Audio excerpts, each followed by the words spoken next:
Hello guys, स्वागत है आपका अपने यूट्यूब चैनल दीक्षित व्लॉग 1 में। तो दोस्तों, मैं आज आपको एक कहानी सुनाती हूँ। विधाता की लेखनी को कभी नहीं बदला जा सकता। सुनिए धार्मिक कहानी। अर्जुन के पुत्र अभिमन्यु थे और उनके पुत्र राजा परीक्षित थे। राजा परीक्षित के बाद उनके पुत्र जन्मेजय राजा बने। उन्हें अपने आप पर बहुत अहंकार था। एक दिन जन्मेजय देवव्यास जी के पास बैठे थे। बातों ही बातों में जन्मेजय ने कुछ नाराजगी से वेदव्यास जी से कहा कि जहाँ आप समर्थ थे, समय भगवान श्री कृष्ण थे, भीष्म पितामह, गुरु द्रोणाचार्य, कुल गुरु कृपाचार्य जी, धर्मराज, युधिष्ठिर जैसे महान विभूति थे। इतने बड़े महाभारत के युद्ध को होने से नहीं रोक पाए और देखते ही देखते अपार धन की हानि हो गई, जिसमें जन की भी हानि हुई। यदि मैं उस समय वहां होता तो अपने पुरुषार्थ से इस विनाश को होने से बचा लेता। अहंकार से भरे जन्मेजय ने शब्द सुनकर भी व्यास जी शांत रह गए। उन्होंने शांति से कहा,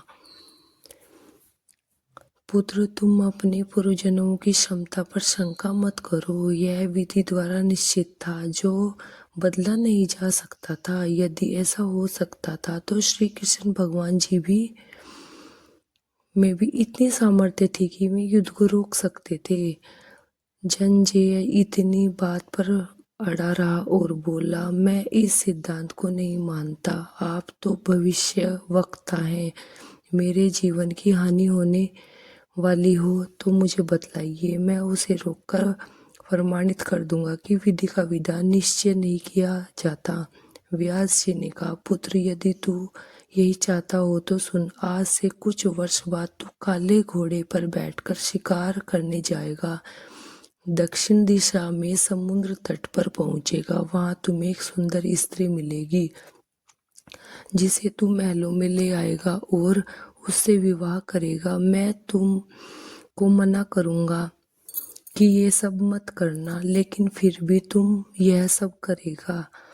इसके बाद उस स्त्री के कहने पर तू यज्ञ कराएगा। मैं तुझको आज से यह चेतना देता हूँ कि उस यज्ञ में तुम ब्रह्म ब्राह्मणों से कराना, लेकिन वह यज्ञ तुम युवा ब्राह्मणों से कराएगा। और जन्मेजय ने हंसते हुए वेदव्यास जी की बात काटते हुए कहा कि मैं आज के बाद काले घोड़े पर कभी नहीं बैठूंगा और न ही यह घटना घटित ही होगी। व्यास जी ने कहा कि ये सब लोग और अभी आगे भी सुनाए। उस यज्ञ में एक ऐसी घटना घटित होगी कि तू उस रानी के कहने पर युवा ब्राह्मणों को प्राण दंड देंगे, जिससे तुझे ब्रह्म हत्या का पाप लग जाएगा और तुझे कुष्ठ रोग भी होगा और वही तेरी मृत्यु का कारण बनेगा। इस घटनाक्रम को रोक सको तो रोक लो।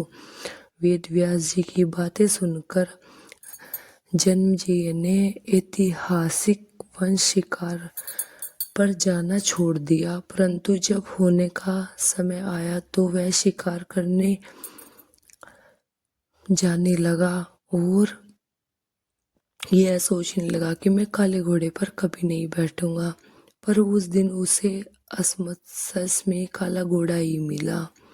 तब उसने सोचा कि मैं दक्षिण दिशा में नहीं जाऊंगा, परंतु घोड़ा अनियंत्रित होकर दक्षिण दिशा की ओर ही समुद्र तट पर जा पहुंचा और उसे एक सुंदर स्त्री को देखा।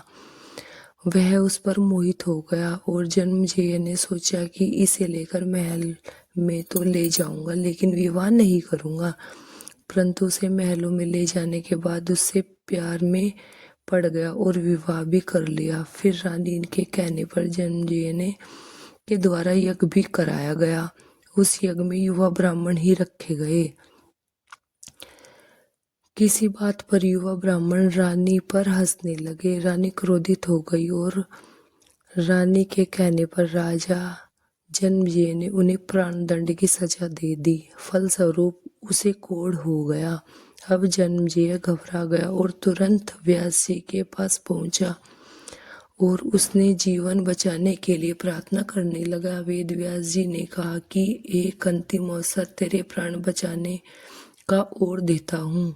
मैं तुझे महाभारत में हुई घटनाओं का श्रवण कराऊंगा जिसे तुझे श्रद्धा एवं विश्वास के साथ सुनना होगा, जिससे तेरा कोढ़ मिट जाएगा। परंतु यदि किसी भी प्रसंग में तूने अविश्वास किया तो मैं महाभारत का प्रसंग रोक दूंगा और फिर मैं तेरा जीवन नहीं बचा पाऊंगा। याद रखना, अब तेरा यह अंतिम अवसर है।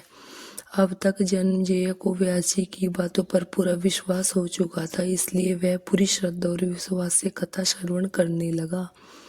वेद व्यास जी ने कहा प्रारंभ करी और जब भीम के बल के प्रसंग सुनाए, जिससे भीम ने हाथियों को सूंडों से पकड़कर उन्हें अंतरिक्ष में उछाला। वे हाथी आज भी अंतरिक्ष में घूम रहे हैं। तब जन्मेजय अपने आप को रोक नहीं पाया और बोल बैठा कि यह कैसे संभव हो सकता है, मैं नहीं मानता। व्यास जी ने महाभारत का प्रसंग वहीं पर रोक दिया और कहा कि पुत्र, मैं तुझे कितना समझाया था कि अविश्वास मत करना, परंतु तुम अपने स्वभाव को अनियंत्रित कर रहे हो, क्योंकि यह होनी द्वारा निश्चित था। कि फिर व्यास जी ने अपनी मंत्र शक्ति से आवाहन किया और वे हाथी पृथ्वी पर आकर्षण शक्ति में आकर नीचे गिरने लगे। तब व्यास जी ने कहा कि यह मेरी बात का प्रमाण है। जितनी मात्रा में जन्मेजय ने श्रद्धा और विश्वास से कथा श्रवण की थी, उतनी ही मात्रा में वह कुष्ठ रोग से मुक्त हुआ, परंतु एक बिंदु रह गया और वह उसकी मृत्यु का कारण बन गया। पहले बताती हूँ कि तकदीर पहले बनती है, तकदीर फिर लिखते हैं। शरीर कर्म हमारे हाथ में है, लेकिन उस कर्म का फल हाथों में नहीं है। गीता के अध्याय में 33वें श्लोक में श्री कृष्ण अर्जुन से कहते हैं कि उठ खड़ा हो और अपने कार्य द्वारा यश प्राप्त कर। जिसके बारे में तू चिंतित हो रहा है वह सब तो मेरे द्वारा पहले से ही मारे जा चुके हैं। तू तो केवल निर्मित बना है, होनी को कौन टाल सकता है। नेक कर्म व ईश्वर का नाम जपने से उस होनी का कम होता